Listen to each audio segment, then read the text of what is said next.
It's 5 months before the slaughter at Columbine, and the two killers are filmed by a friend in the outfits they will wear on the day of the massacre. Long coats and dark glasses. On the left, Eric Harris, 18 years old. On the right, Dylan Klebold, 1 year younger. Two apparently ordinary teenagers who became monsters. It is here in Denver, a city of 3.5 million people in the heart of America, that our investigation begins. We arrive in Littleton, in the southern suburbs. The two killers lived here in this quiet residential part of the city. Dylan Klebold's parents lived here, in a house set back from the street, with a tennis court and private pool. There is a barrier which blocks access. Unsurprisingly, they do not wish to talk to journalists. Dylan Klebold, the shy one with the long hair, was born in 1981. His mother worked with handicapped children, and his father was an engineer. They formed a tight-knit family. At junior school, Dylan Klebold was an able student who worked hard. He was even part of a program for precocious pupils. As small children, he and his friend Brooks Brown were inseparable. I first met Dylan. It was the first day of first grade when everyone kind of picks out their best friend instantly, rather than trying to figure out who you like or who you get along with most. It's mostly based on physical. And Dylan and I were both the only tall, gawky, uncoordinated kids. We played Legos all the time when we were kids. So quite often he would come over after school. A typical all-American sort of kid, Dylan Klebold was in the school's baseball team.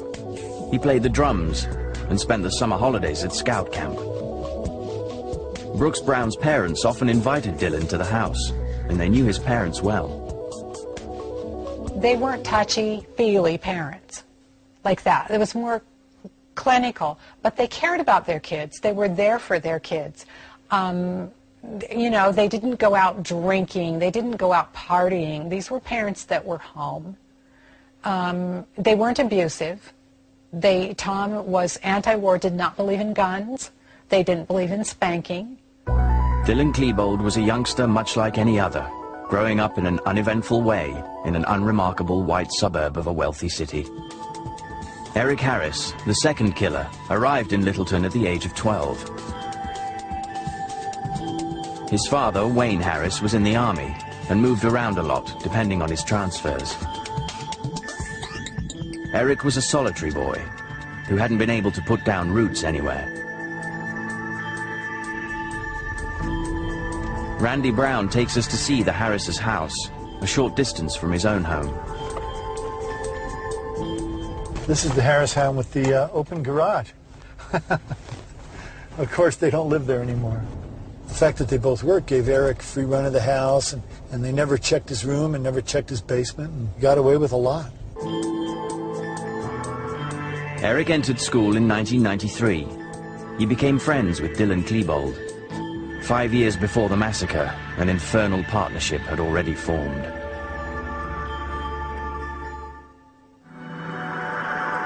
The two friends joined Columbine High School together in 1996, when they were both 15. At the time, Dylan had a friend called Devin Adams. As she approached her 16th birthday, she invited Dylan to her party. When I first met Dylan, he was very shy. You know, he dressed like a pretty normal kid, jeans, t-shirts. He liked computers more than other kids, but besides that, he was fairly normal. He didn't know how to interact with people without another person there, or something that he could talk about, like a movie or music or something. Behind the reserved and normal Dylan she was familiar with, Devin would discover a rather darker side.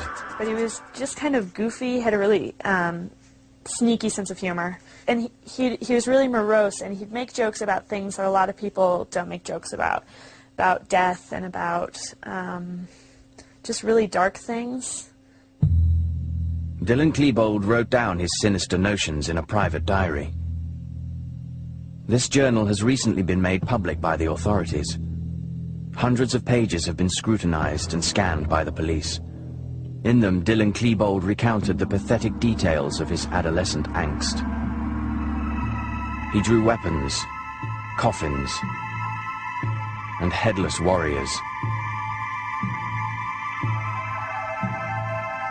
In a twisted, nervous hand, he expressed his bitterness and revealed suicidal tendencies. He said, "My God, I want to die so bad. Not fair. I wanted happiness. I never got it. Let's sum up my life. The most miserable existence in the history of time."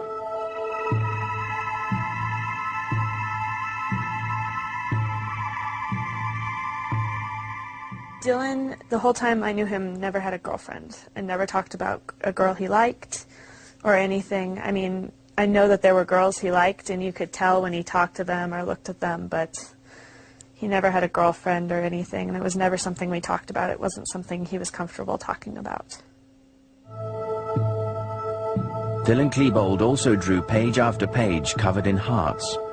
He was secretly in love with a pupil at Columbine and confided his feelings to his diary. "The one who I thought was my true love is not even a shell of what I want the most. She in reality doesn't even know me. I have no happiness, no ambitions, no friends, and no love." Devon Adams also hung around with Eric Harris.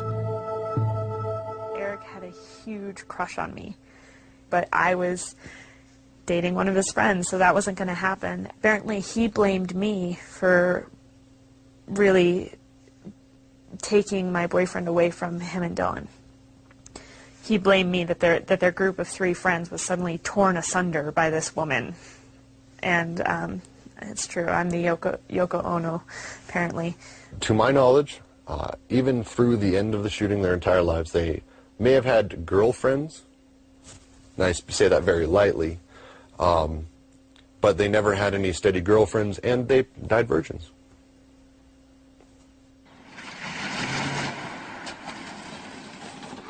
Dylan Klebold is seen here, filmed by his friend Eric Harris, clowning around for the camera and mocking country music. Here you are, my good friend Dylan, almost halfway to school. What's up? Doing our normal morning ritual, waking up. Yeah, it happens. It has to. Flowers on the wall. These jamming tunes. It is 2 years before the massacre. The 2 teenagers record their juvenile exploits on film.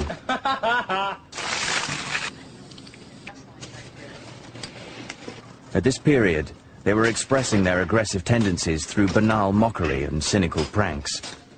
These film documents have never been seen before on British television. What the hell are you doing to my sister's bike?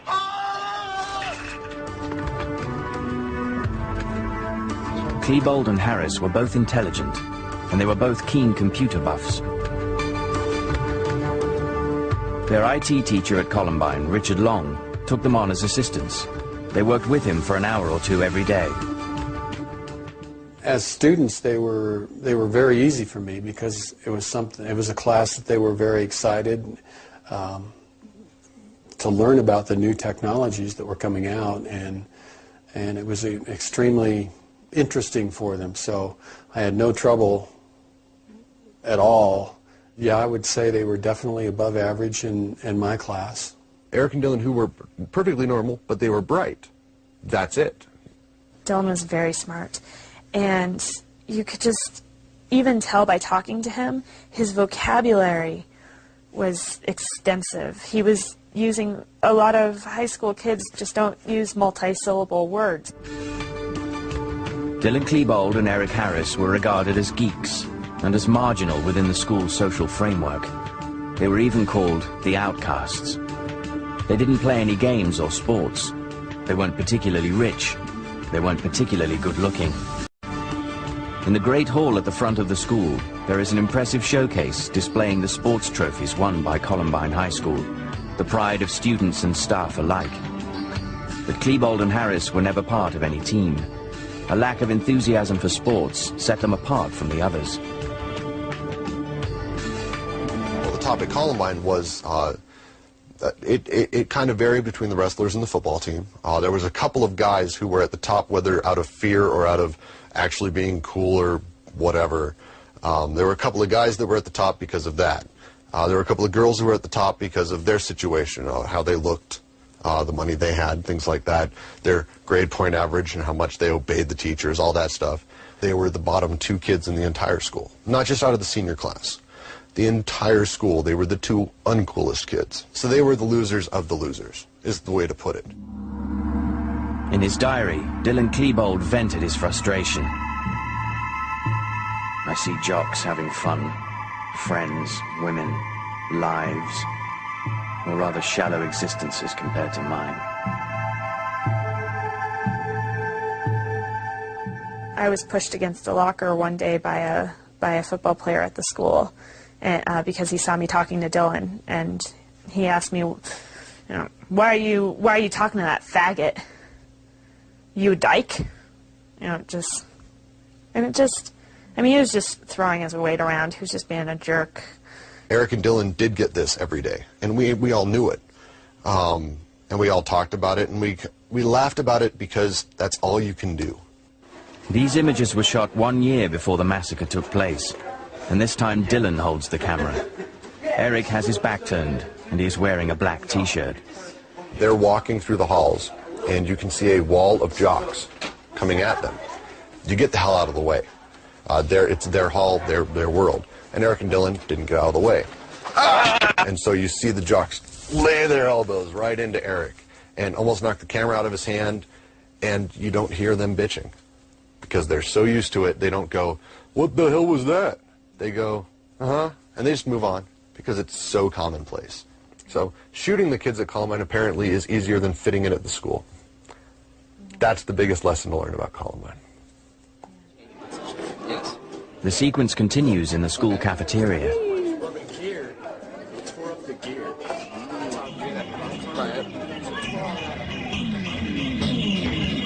Eric Harris also kept a diary. He too was fascinated with violence and with weapons.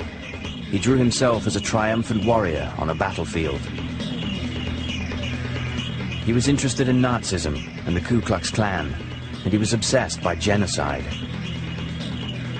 In big capital letters, he wrote, "Kill mankind." The entire diary is a litany of hate. Hate. I'm full of hate, and I love it. I hate people, and they better fucking fear me if they know what's good for them.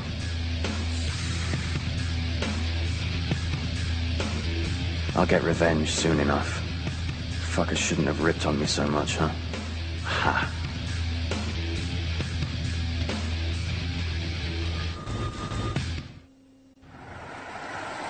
The 2 friends worked on their video skills and started making small science fiction films.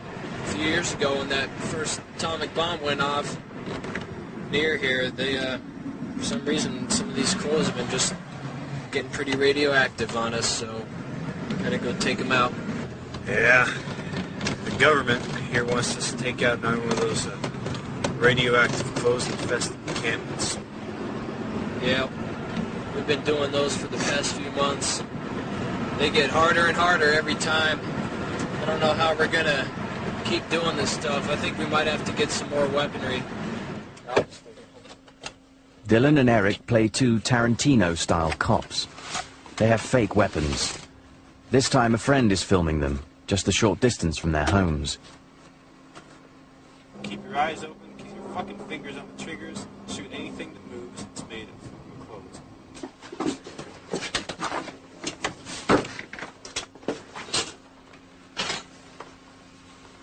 According to the script, they have to go down into a basement to recover some radioactive clothing.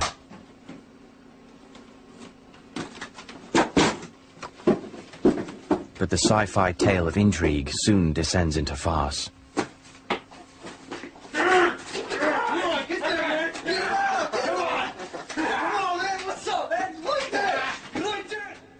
The short film we are watching now was made just 5 months before the bloodbath at Columbine.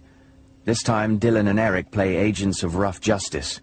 They recruit one of their classmates to play a student victim. People are always making fun of me. I I don't like it. I need some help. Oh! The two teenagers film themselves inside the school. The fictional drama enables them to avenge their actual daily humiliation. The scene is macabre. They are dressed as they will be for the massacre. It's a dress rehearsal. We can protect you, but for our cops. I'll pay anything. Very well. In the following scene, the two actors fulfill the contract and execute the person who is victimizing the student.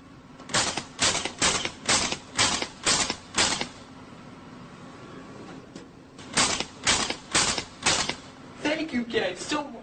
You saved my life. You know what? He's kind of getting annoying. Yeah, he is. We should kill him. I think he should die. Alright. At the end, their vitriol explodes to the camera lens.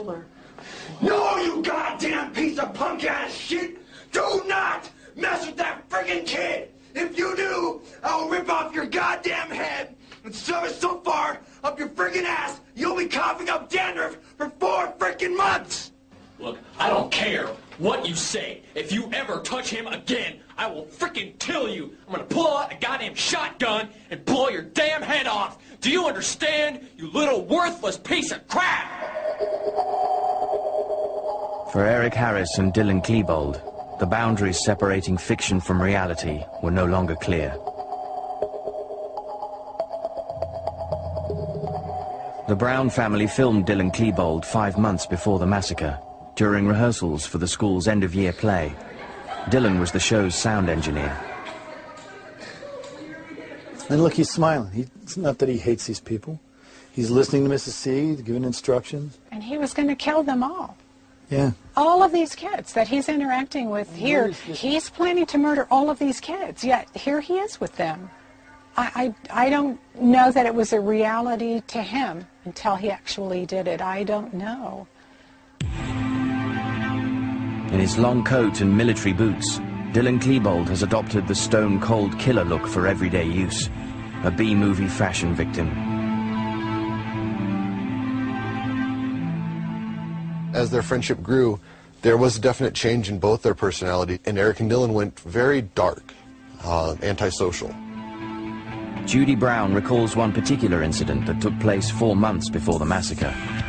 Dylan Klebold was dining in a restaurant with his mother, Sue.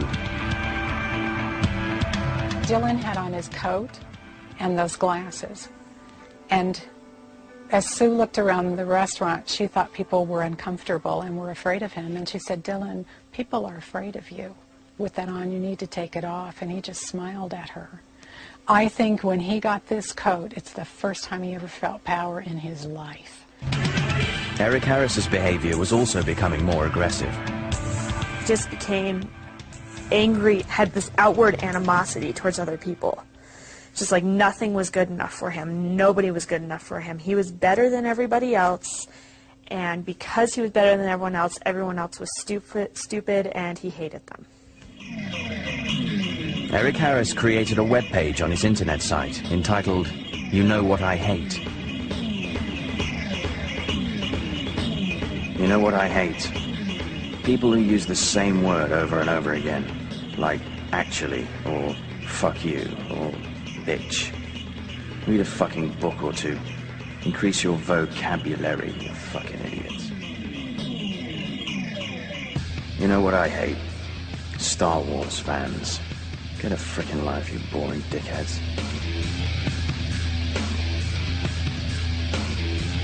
You know what I hate? When there's a group of assholes standing in the middle of a walkway. Get the fuck out of the way, or I'll bring a friggin' sawed-off shotgun to your house and blow your snotty-ass head off.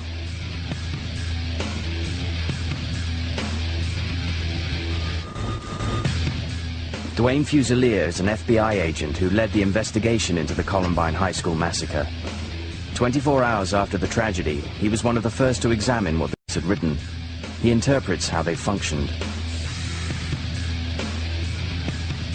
I saw as primarily suicidal, hooking up with Eric Harris. So you had anger and homicidal homicidality on one side and depression and suicidality and emotion on the other side coming together and led to a fatal friendship. Could Dylan Klebold and Eric Harris's crime have been prevented? Before the tragedy, there were several alarming portents that no one detected. These were, at first, seemingly harmless incidents. One day, Brooks Brown had an appointment with Eric Harris to go to school with him. He was late. His mother recounts what happened. Eric had thrown an ice chunk into the windshield and cracked the windshield. And I would say that's when things really took a turn for the worse. We called the police over that. The police came to the house. They went to the Harris's home. We did not file charges. Eric's father, Wayne Harris, asked his son to go and apologize. At the time, Mr. Harris kept a notebook about his son, simply titled Eric. The 23 pages of the notebook form part of a selection of recently published documents. Concerning the broken windscreen incident, his father wrote, "Cracks in windshield. Believing Eric versus wife. Overreaction to minor incident." Eric's dad and Eric never offered to pay for it, nor did he explained it away, that it was a mistake, that he didn't mean to do it, and that boys will be boys. The dad was upset that we had called the police. A few weeks later, the whole neighborhood suspected Eric of having put glue into a number of car and house locks and setting fire to trees. Eric Harris denied it, but in his diary, he delighted in his deceit. "I lie a lot, almost constant, and to everybody, just to keep my own ass out of the water. I know that I hate liars, and I am one myself. Oh, fucking well." 2.5 years before the killings, another more serious incident had occurred. The Columbine computer system was hacked into by Dylan Klebold, Eric Harris, and 2 others. They stole a list of codes giving access to students' lockers. Their objective was revenge against one particular student. And they put a threatening note in his locker saying, I think they might even kill him or something like that, to that effect. The school decided to suspend all 4 students for 3 days. In his notebook, Eric's father again took his son's part. He wrote, "We feel victimized too. We don't want to be accused every time something happens. Eric is not at fault."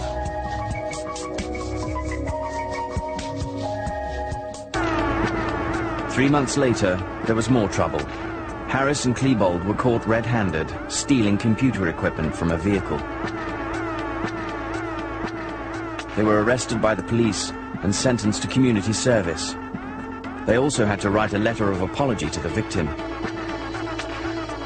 Eric Harris wrote the letter. It was typed on his computer, and it was very polite. "I am truly sorry for what I have done, and for any inconvenience I have caused you, your family, or your company. Respectfully, Eric Harris." But at the same time, he expressed rather different sentiments in his diary.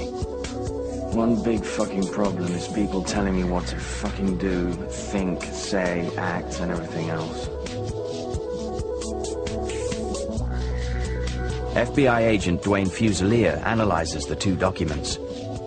From his journal, at the same time he wrote that apology letter, and he says, "If I'm free, how come I can't deprive a person of his possessions if he leaves him sitting in the front seat of his van, and that guy should be shot?" I could see in this writing the anger and indignation. How dare authorities hold me responsible for breaking into that person's van? It's his fault. No guilt, no remorse, no internalization of these morals, that this is a wrong thing to do.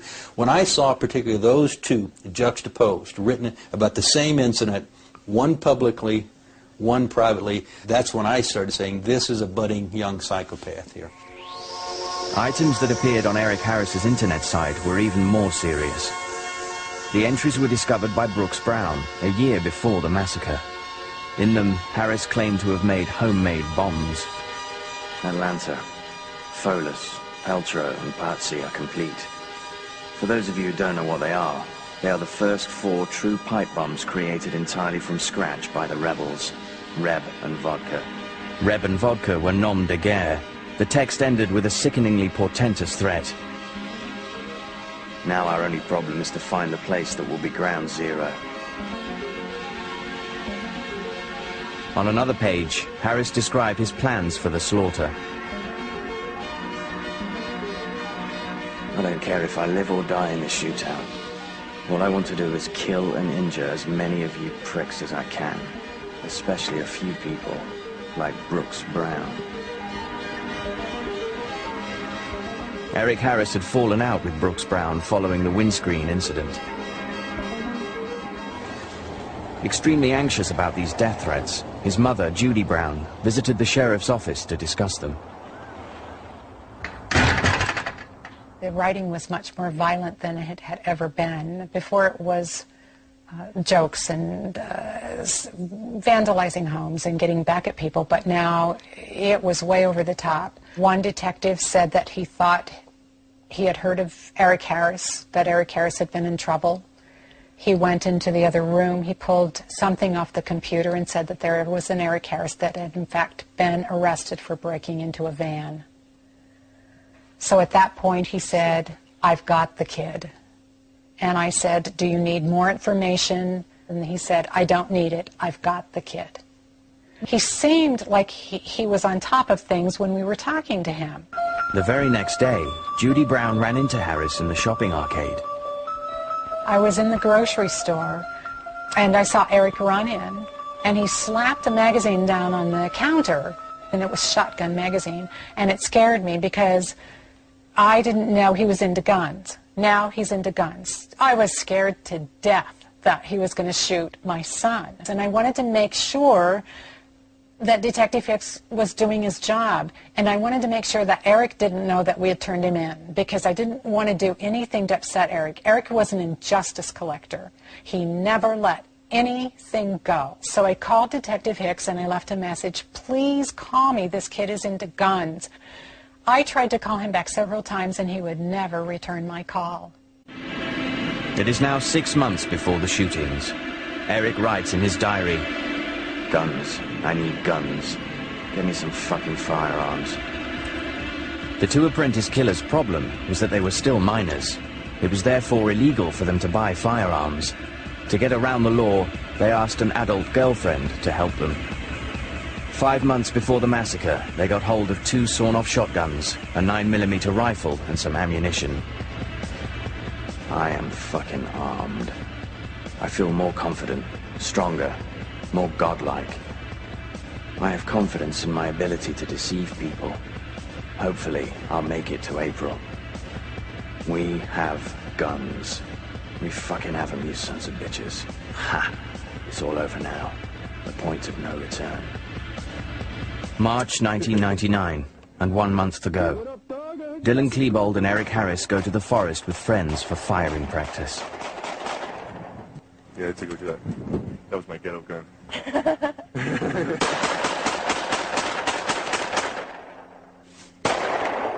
That's a fucking slug! Imagine that in someone's fucking brain. And it hurt my wrist like a son of a bitch. I bet so. Holy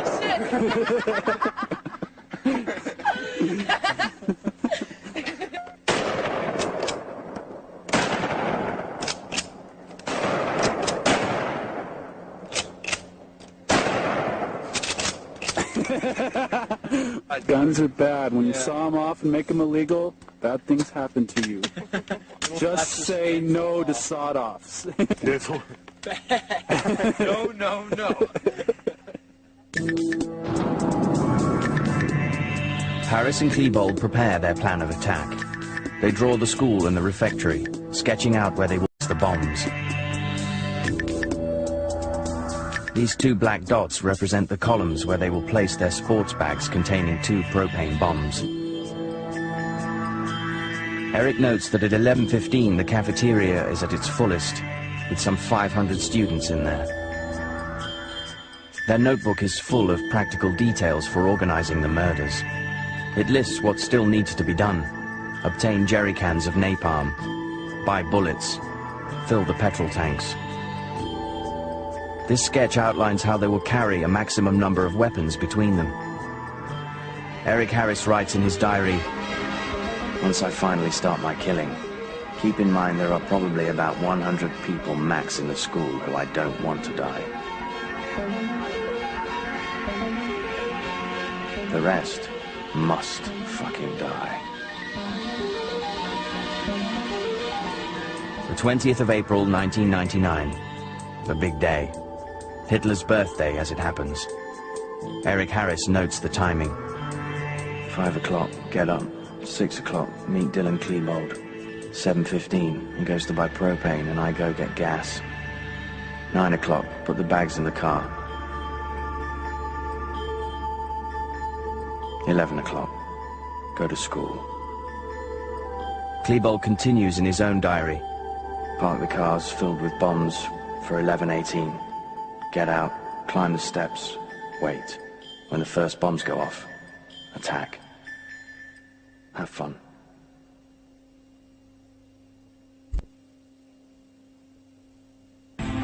Their aim is to kill hundreds of people. The cafeteria is packed. Surveillance cameras film them. Frank DeAngelis, the headmaster, is present that day. They brought in the bombs, and then they were standing outside with the anticipation that once the bombs exploded, kids would be running. And when they ran outside these doors here, then they would kill them as they came out. So they had this elaborate plan to kill as many people as possible. The propane bombs, however, are badly made and fail to explode. It's 11:20 a.m. Richard Castaldo, who was 17 at the time, is having lunch with his girlfriend, Rachel Scott, on the lawn outside. He sees the two boys coming towards him. Just started, firing at us, and then it hit. It was kind of one big spray, but it hit Rachel first, and then it hit me right after. I heard her crying and stuff a little bit, and I kind of remember asking her if she was all right, which I kind of knew she wasn't, but I didn't really know what else to do, and I felt like I should say something. Hit in the spine, Richard Castaldo is today paraplegic. His friend Rachel did not survive. She was just 17 years old.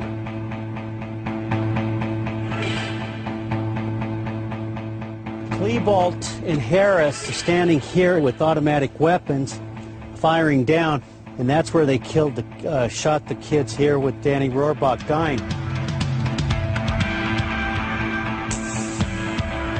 In the cafeteria, terrified by the gunshots, students hide under the tables. Pandemonium breaks out. Richard Long, the computer studies teacher, is one floor below in the library. He watches the assassins. I was very surprised that I saw Eric there holding the gun initially, because I thought, my gosh, that's Eric. I know that kid. He can't be doing that. Patty Nielsen, an art teacher, comes face to face with Harris and Klebold.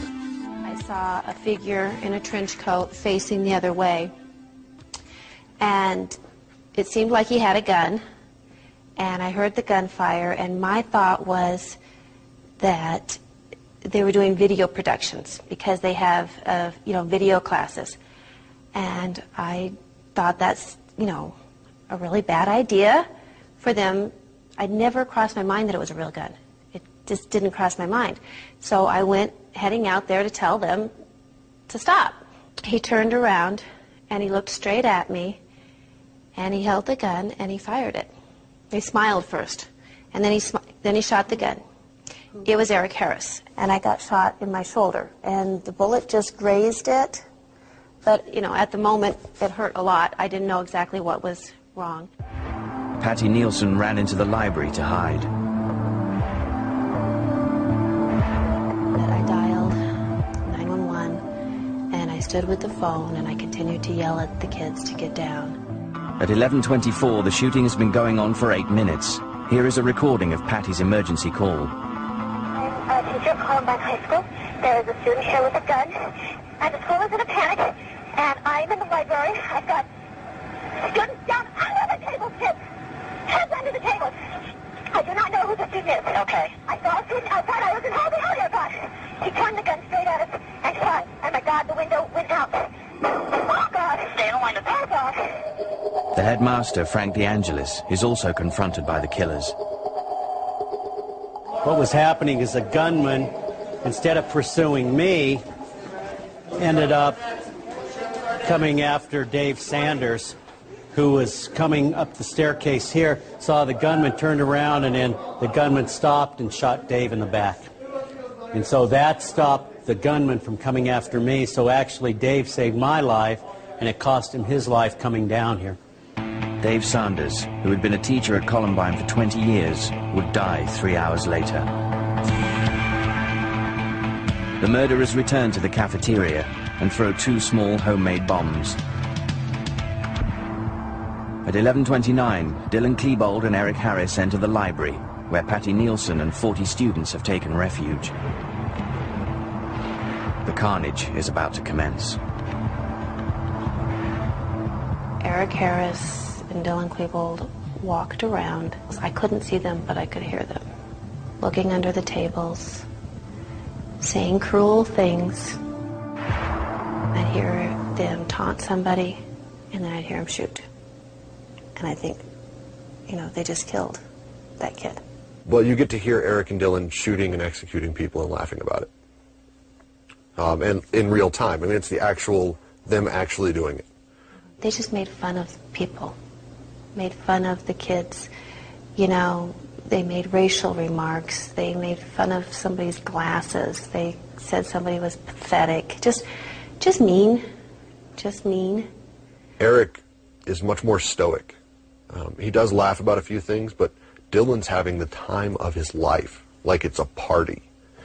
And he's killing people like he's a party. I mean, it's unbelievable how happy he is. He's giddy about doing it. When he walked past and then came back, I thought he was going to shoot me. Where I was where a chair should push in on rollers.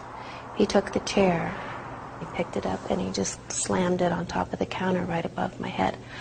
I don't know if he saw me or not. I don't know if he was doing that to scare me. I don't know. These pictures were filmed by the police several hours later and revealed the full extent of the bloodbath. Hundreds of shots were fired. The victims were cowering behind desks. In 7.5 minutes in this library, Klebold and Harris killed 10 people and wounded 12 others. The 2 killers return to the cafeteria one last time and throw another bomb. Then Eric Harris takes up a position on the stairs and fires at the sports bags containing the bombs. He tries very hard to make them explode, but in vain. Dylan Klebold throws a Molotov cocktail and the cafeteria erupts in flames.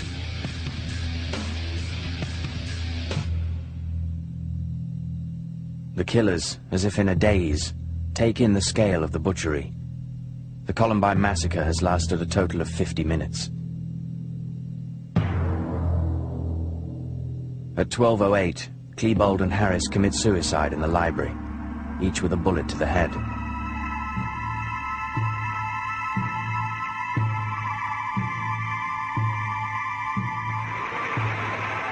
The descriptions of the assassins spread like wildfire through the media and among the students. They described one as being 5'9", 5'10", wearing a trench coat. And when I heard that description, I immediately knew it was Eric. I just knew. He's the only person I could think of at the school who could do that. The next thing they mentioned, Dylan Klebold, and that floored me. And my brain kind of shut off the rest of the day. The killers' identities are confirmed on television. It's my friends killing my friends. And that's what it was. It was this horrible, horrible war zone. And you didn't know which side you were on. Parents come to meet their children as the school is evacuated. Buses shuttle between the school and a park where the families gather, united in shock. Tom Mauser arrives at the park to look for his son, Daniel. When we first got there, they said, there's one more school bus coming with students.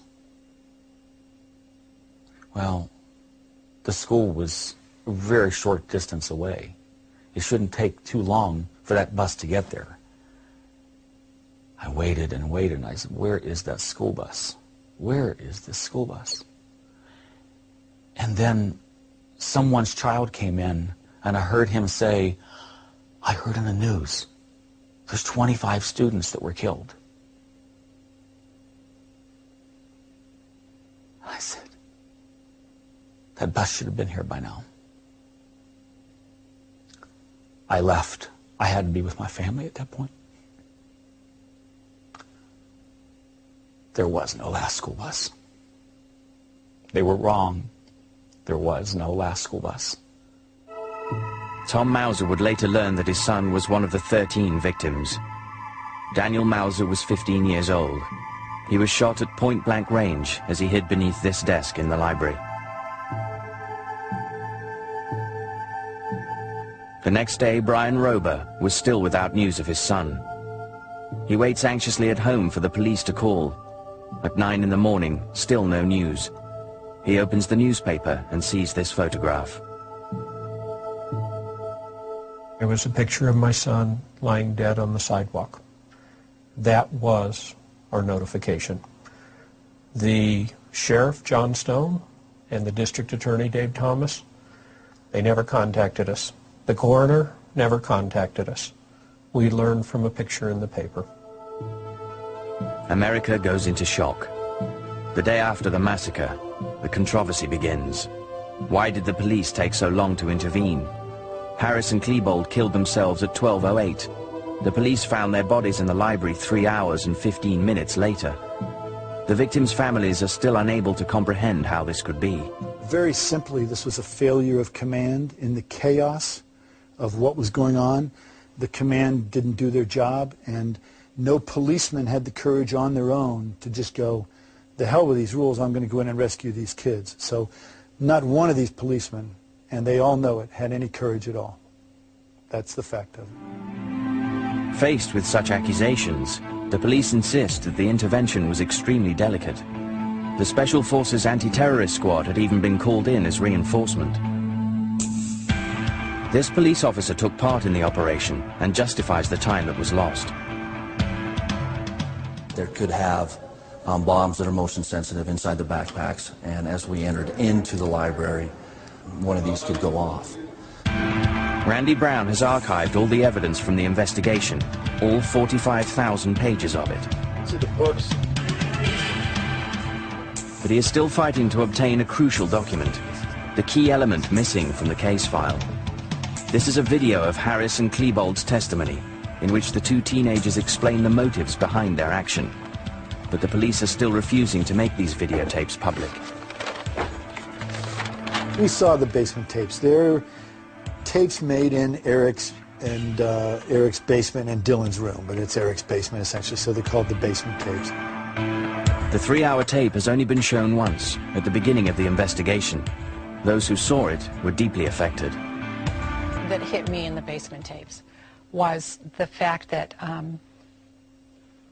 Eric is running his gun, called Arlene, over a pile of pipe bombs, back and forth. And he's talking casually, and Dylan said, I believe he said, my uncle is going to be really upset. And he's talking about a Jewish holiday. And Eric says to him, you're Jewish? And Dylan says, yeah. And he starts saying, I think he starts saying half or fourth, and he starts, and then I think for a second there he thinks, Eric's going to turn on me. You can just, it's just a very strange thing. Very strange. And then, I don't know, Eric says something like, wow, that's too bad, Eric Harris certainly wanted to be infamous.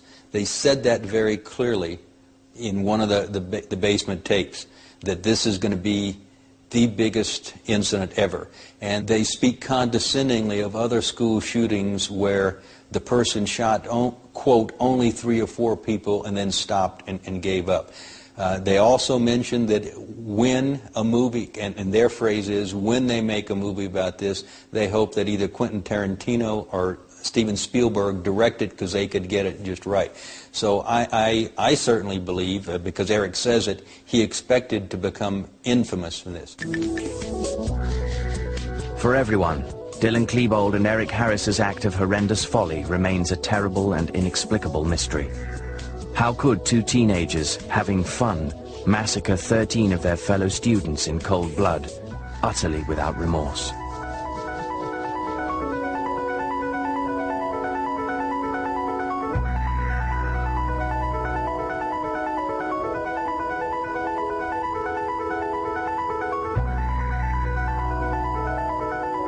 Coming up next, investigators use DNA from a victim's son to help crack another cold case file.